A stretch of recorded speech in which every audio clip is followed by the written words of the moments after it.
Alléluia, Église. Si nous pouvons nous lever et offrir au Seigneur avec un pas de danse. Lèvons-nous, s'il vous plaît, offrons au Seigneur avec un pas de danse.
Yes,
Et ce matin, c'est lui que nous sommes venus adorer en ce lieu.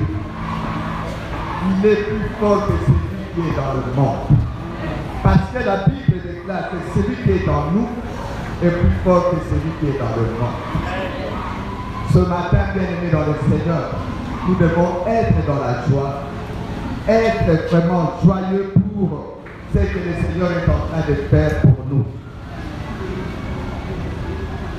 Le souffle que tu as eu aujourd'hui, cela ne vient pas d'un médecin, cela ne vient pas d'un père ou d'une mère, mais cela vient de Dieu. Et si tu es là, bien-aimé dans le Seigneur, je sais que tu as reçu ce souffle de vie, on vous a dit tout à l'heure là, mais j'aimerais que tu puisses acclamer et remercier le Seigneur pour ce que tu as fait.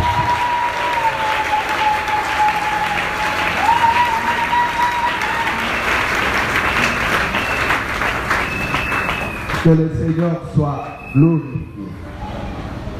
Amen. Amen. Je crois que je risquerai d'oublier avant cela, mais j'aimerais juste passer un communiqué. Oui. Et on a demandé à tous les bien-aimés qui avaient souscrit qui avaient acheté des terrains, que le rendez-vous qu'ils devaient avoir aujourd'hui, l'agent cadastre qui a le dossier a fait une mission à l'intérieur. Alors nous attendons son retour.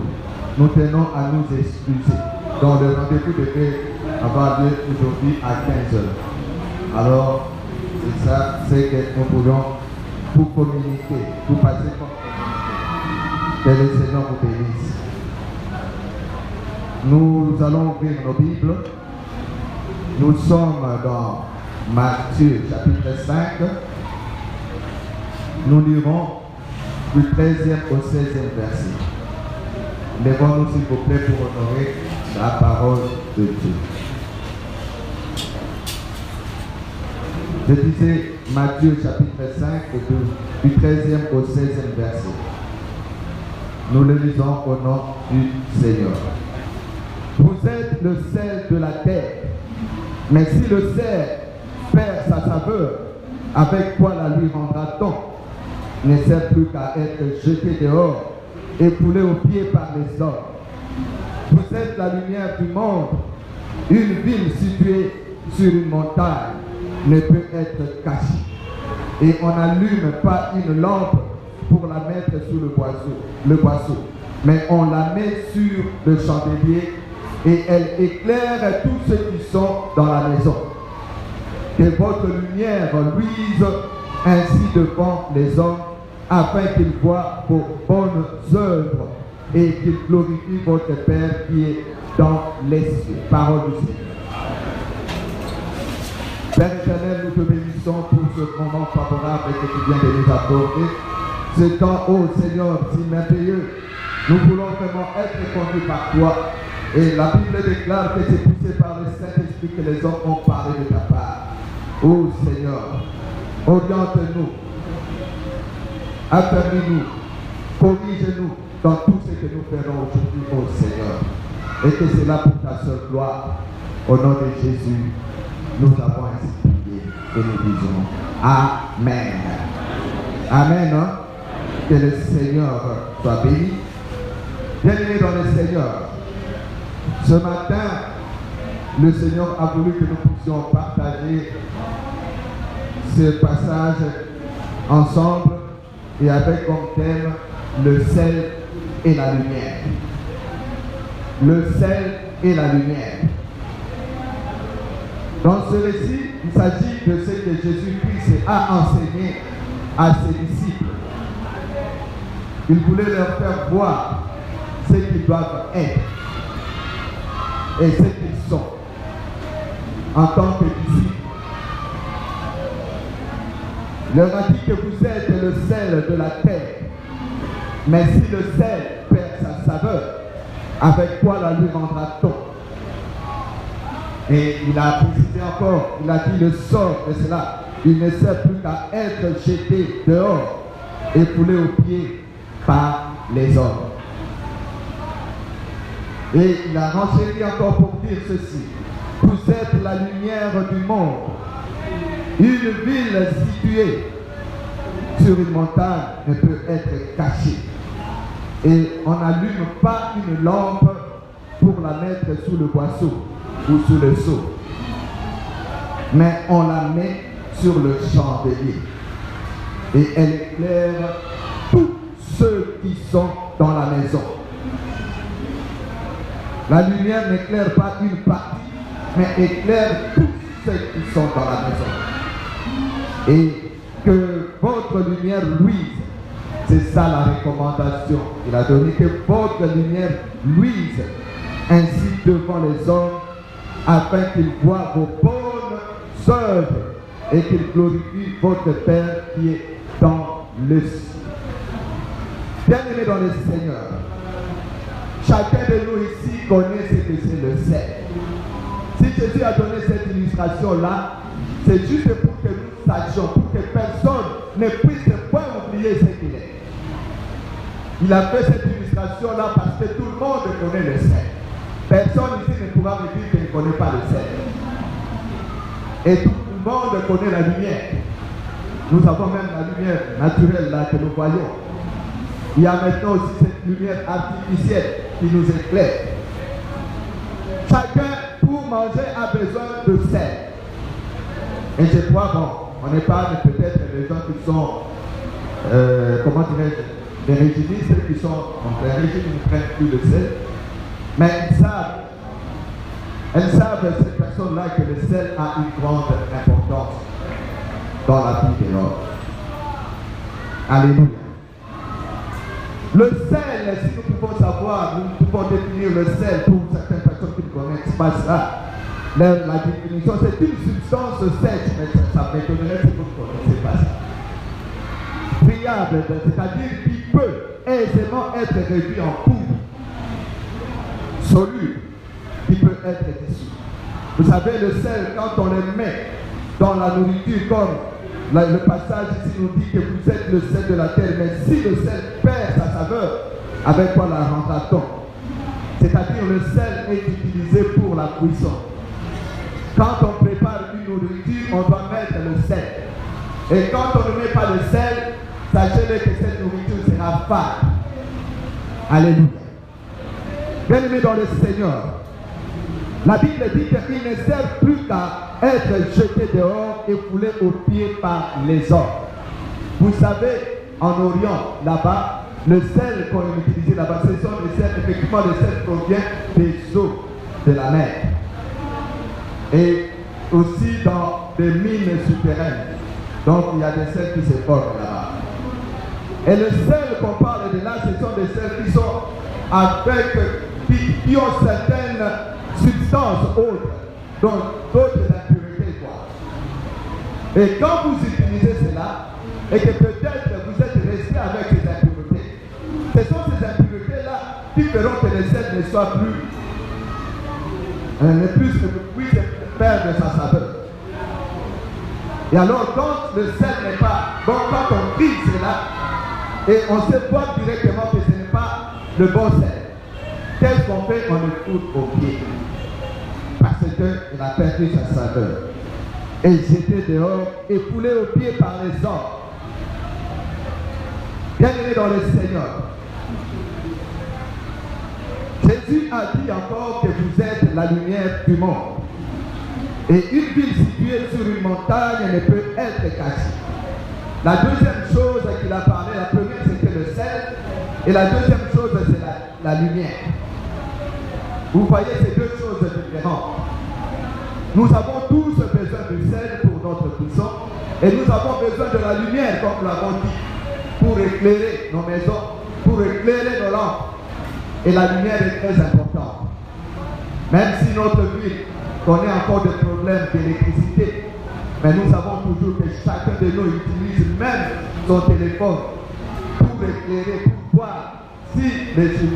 pour voir là où il est en train de passer. Et vous savez, bien aimé dans le Seigneur, même un brin de lumière, donc un soupçon de lumière peut éclairer directement. On sait directement voir qu'il y a la lumière de ce côté. Amen.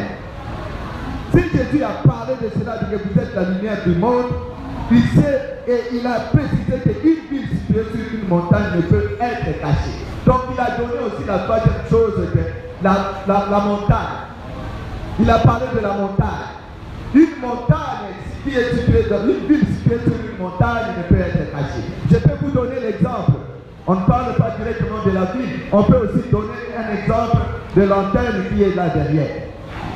Je crois que si nous passons, on est quelque part ici, on sait voir cette antenne-là. Comment elle est élevée. Amen. Alors c'est ça ce que Jésus est en train de faire voir. Que cette montagne, on ne peut pas la cacher, comme aussi cette antenne.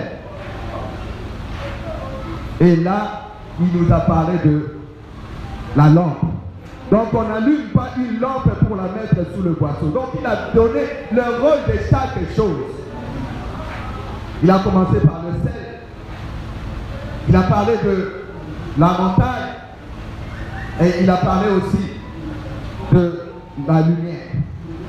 Donc pour la lumière, il a donné aussi deux choses, c'est-à-dire la lumière, et il a même précisé une ville située sur une montagne ne peut être cachée. Alléluia.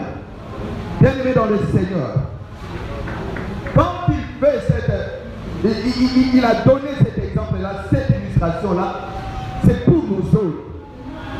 Et il a situé encore, il a dit que, plutôt, la lumière, donc on ne peut pas mettre une lampe sous le boisseau, mais on la met sur le chandelier.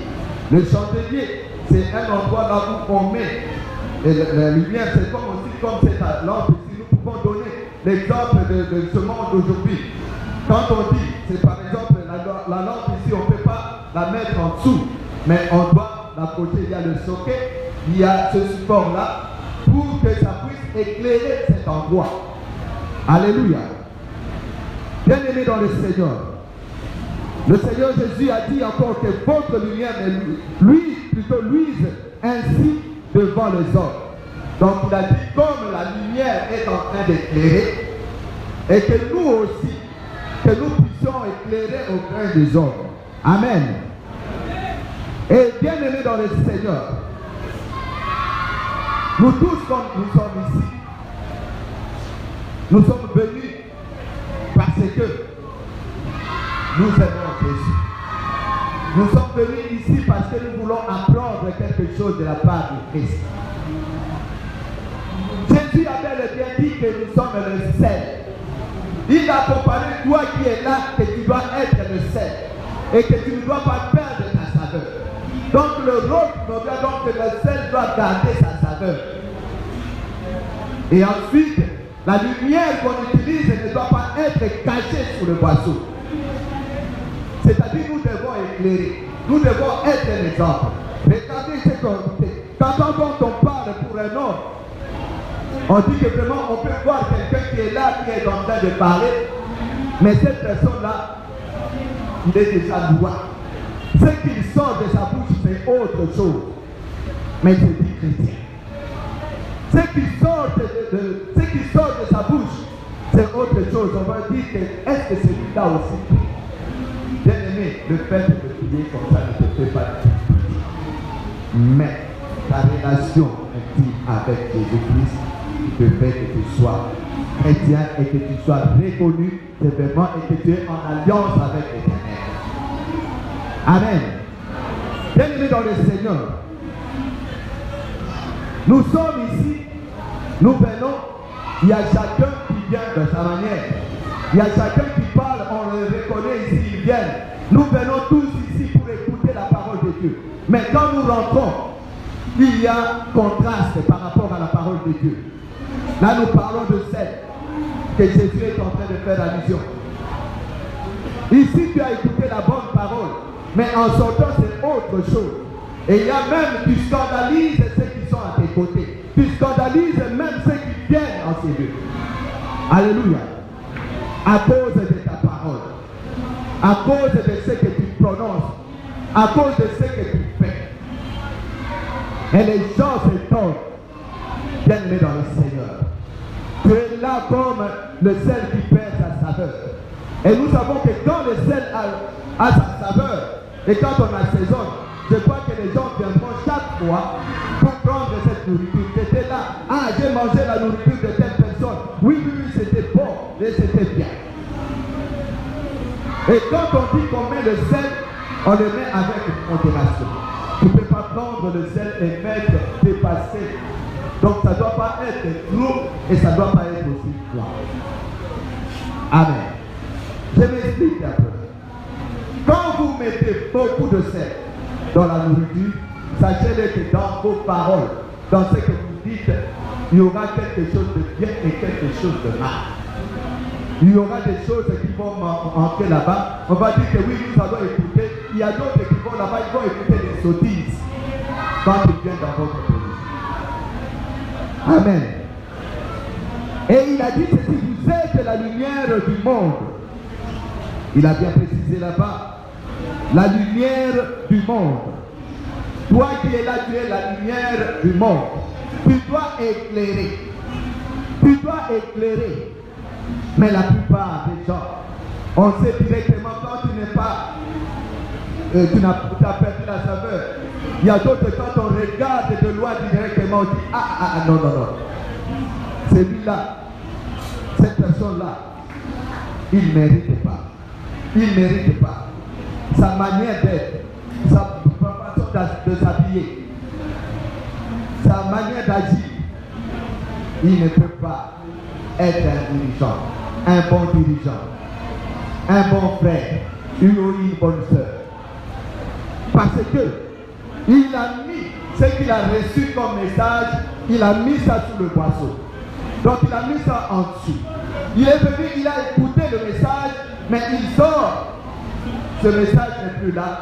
On le retrouve quelque part là-bas, là où les gens aiment bien se distraire, là où les gens aiment bien parler de bêtises. Et c'est là où on va le retrouver. Et des fois, nous avons toujours honte de voir nos frères et sœurs sur la route et on ne sait même pas regarder là où ils se retrouvent. On a peur même là où on regarde, mais peur, c'est-à-dire que c'est trop fort. Mais on dit souvent, mais ces gens-là, comment sont-ils? Est-ce qu'ils écoutent cette parole? Vous le voyez, ils écoutent la parole aujourd'hui. En ce moment-ci, en sortant, vous voyez, il va prendre cette parole, mettre ça sur le boisseau. C'est-à-dire, au lieu d'aller communiquer aux autres ce que nous avons reçu, ce qu'il a reçu aujourd'hui, mais il va plutôt raconter autre chose, des futilités. Alors on va dire que la personne qui était à la maison peut être malade, il voulait juste que tu sois évangélisé. Mais l'évangélisation est où? Tu ne sais pas l'évangéliser. Parce que tu es habitué à des choses mondaines, si on peut bien le dire. Bien-aimé dans le Seigneur, l'utilité de sel, comme nous l'avons dit là, le sel sert. Donc le sel permet de renforcer le goût et de conserver. C'est-à-dire que Jésus-Christ veut que nous puissions, quand nous parlons, nous recevons le message et que nous puissions les conserver afin de communiquer aussi aux autres. Alléluia. Et c'est ça, c'est assurément ce dernier emploi que Jésus met en valeur ici. Alléluia. Quand il a dit maintenant le rôle de la lumière du monde, et nous devons savoir, comme on venait de le dire, là, cette lumière-là doit éclairer le monde. Ce n'est pas que parce qu'il y a certaines choses que nous voyons dans les réseaux sociaux. Alors c'est une histoire-là de TikTok, de quoi ça me dépasse. Vous voyez quelqu'un qui est en train de faire, comment on appelle ça, de publier son statut. La musique que cette personne est en train de faire balancer là, c'est une musique qui n'édifie pas. Une musique mondaine. Et pourtant, nous devons savoir, on le voit, il est venu, et surtout, on le verra ici. Prenez seulement vos téléphones à la sortie ici. Vous verrez combien de personnes, quand ils vont commencer à laquer, quand ils vont commencer à publier, c'est autre chose. Vous verrez là les gens en train de danser, les gens en train de faire quoi que ce soit. Quelle danse de ces gens-là? Je n'aimerais pas citer ces personnes-là. Ce sont ces personnes-là qui détruisent les mœurs. Ces personnes-là qui détruisent beaucoup de choses et nous les suivons. Mais au lieu de suivre Jésus, qui lui a demandé que nous soyons la lumière du monde. Et aujourd'hui, il nous donne comme leçon. Il veut que notre lumière luise ainsi devant les hommes, afin qu'ils voient nos bonnes œuvres. Il ne veut pas que notre lumière puisse s'éteindre.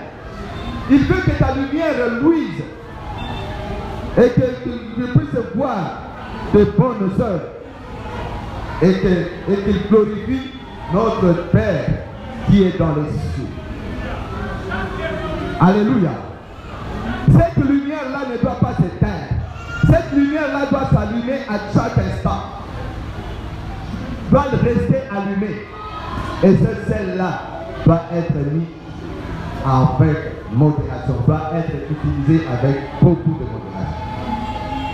Bien-aimés dans le Seigneur, ce matin, je voulais juste attirer notre attention, votre attention. Vous qui êtes venus en ces lieux, vous qui venez prier, vous qui venez chercher la face de Dieu, il faudra chercher la face de Dieu avec sincérité. Jésus-Christ a dit ceci: les vrais adorateurs adoreront le Père en esprit et en vérité. C'est ce que le Père dit. Tu es la lumière du monde, tu es le sel de la terre. Mais sache seulement que tu dois prier par les bonnes œuvres. Tu dois prier par ce qui glorifie le Père, notre Dieu. Et il va l'agréer. Il va agréer cela. Et c'est pour cela, bien-aimé dans le Seigneur, toi qui étais déjà de l'autre côté, j'aimerais te dire ce que dit la Bible dans Colossiens, chapitre 3. C'est là où nous allons jeter. Colossiens chapitre 3, l'épître aux Colossiens chapitre 3, vous permettez que je me retrouve pour cela. Chapitre 3, qui dit ceci. Je prends le verset 5. La Bible dit ceci: faites donc mourir les membres qui sont sur la terre, l'impudicité, l'impureté, les passions, les mauvais désirs et la cupidité qui est une idolâtre. C'est le conseil que le Seigneur te donne ce matin. Il te dit de faire mourir les membres qui sont sur la terre. Quels sont ces membres? Il a cité l'impudicité. Tu es frère, tu es sœur, tu es accroché à l'impudicité. Tu es sœur, tu es frère, tu es dans l'impureté. On te voit, mais c'est l'impureté qui règne en toi. Et tu es frère, tu es sœur. Ce sont les passions. Les passions qui te conduisent. Les passions qui t'entraînent. Alors, débarrasse-toi de toutes ces choses. Il y a les mauvais désirs qui te pourchassent chaque fois. Et la cupidité qui est monnaie courante dans ta vie. Qui est une idolâtrie aux yeux de Dieu. Quand toi tu t'accroches à ces choses-là, à l'impudicité, à l'impureté, aux passions, aux mauvais désirs et à la cupidité, tu es un ou une idolâtre. Alléluia. Et le Seigneur te demande aujourd'hui de te repentir, de faire donc mourir les membres qui sont sur la terre. Dans ton téléphone, efface tout ce qui est pornographique. Dans ta maison, efface tout ce qui n'est pas, qui n'honore pas le Seigneur. Dans ta famille, dans ton langage, dans ton parler, essaye de contrôler ta langue, de la tourner 7 fois avant de prononcer un mot. Qu'on trouve chez toi des paroles doucereuses, des paroles qui honorent Dieu, des paroles qui élèvent Dieu, et non les paroles qui attristent Dieu. La Bible dit, n'attristons pas le Saint-Esprit. Mais tu vas te demander, Dieu est où? Mais il est là au milieu de toi en ce moment. Il est chaque fois devant toi. Et le Saint-Esprit est là quand toi tu es en train de faire quelque chose qui l'attriste. Tu es en train de faire des choses que le Père n'adore pas et que lui n'apprécie pas.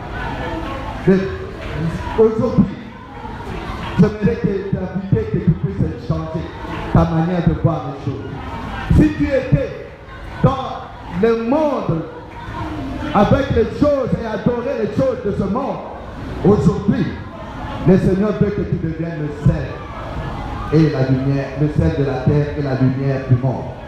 Il veut que tu puisses avoir la saveur. Il veut que tu puisses éclairer le monde. Il veut que tu puisses éclairer ton travail. Parce qu'il y a d'autres, quand ils vont dans leur travail, c'est autre chose.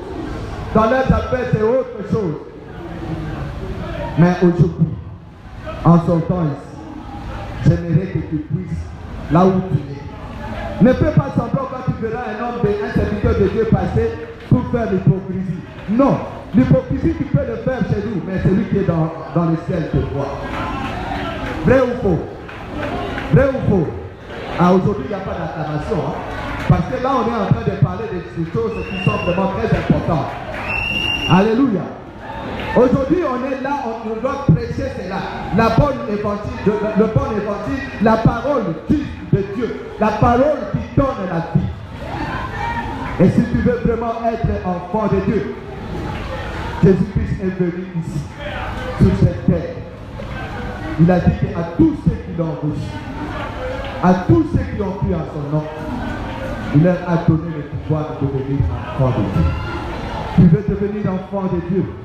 Tu veux vraiment quitter ce monde de désordre, de ne plus te mêler avec les choses qui n'honorent pas Dieu. Aujourd'hui, le Seigneur a besoin de toi. Il veut que tu deviennes le sel et la lumière du monde. Il veut aujourd'hui que ta vie soit changée et que ta situation ne soit plus la même.